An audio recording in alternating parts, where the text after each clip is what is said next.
Hi, it's Christina from the Castaway Kitchen, and today we're going to be making cheesy chicken and zoodles. It's a great dairy-free paleo dish.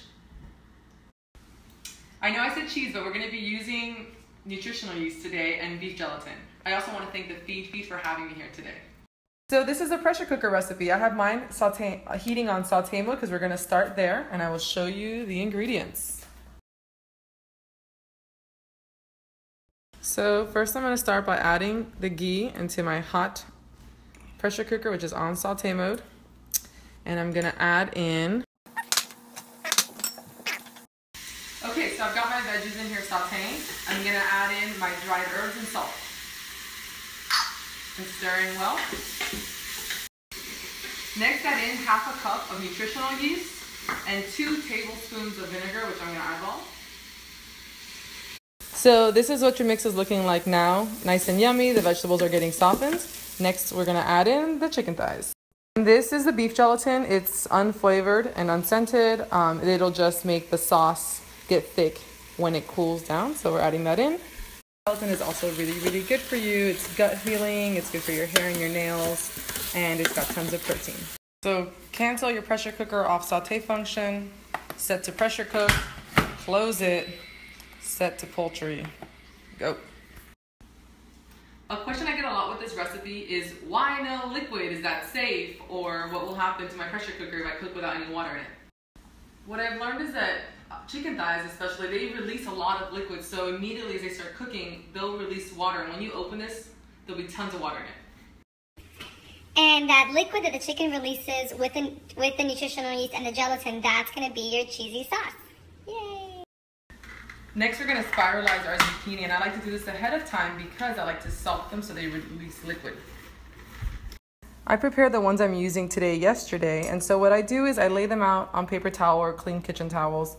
I sprinkle them with a little bit of salt, and then after about 30 minutes, they get all dewy, and you can just pat them dry and kind of fold them into the paper towel and let them sit like that. And you get nice zoodles. And my trick to not having soggy zoodles is I don't cook them. I just toss them with the rest of the meal that will be hot, and that's enough to heat them up. While the chicken is cooking, let's saute the bacon and all the veggies that we're going to toss with our zoodles. So the recipe calls for broccoli rabe, but I'm using collard greens today, and I also added mushrooms. This part of the recipe is really flexible. Just work with what you want or what you have on hand. Getting some questions about what can be used instead of beef gelatin, and a little cassava flour tapioca starch will work to make the sauce thicker, but I highly recommend the beef gelatin.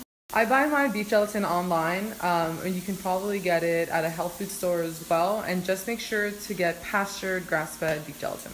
Chicken's still going, and I just added a bunch of baby kale to this, and I'm gonna let it wilt and then set it aside. Just waiting for the chicken to finish, I will show you. We have the sauteed veggies ready to go, the zoodles ready to go, and then in the pressure cooker, a few minutes.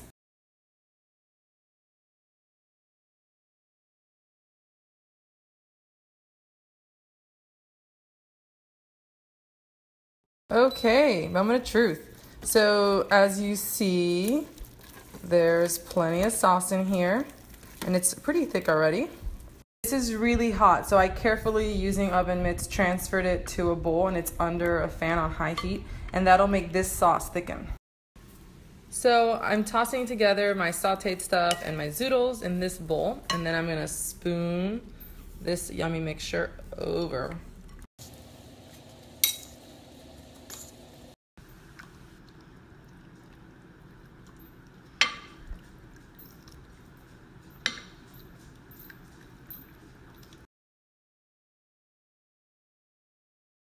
That's a wrap, guys. Thank you so much for having me feed. It's always a pleasure to cook on here. And if you want the full recipe, go to thecastawaykitchen.com. Bye.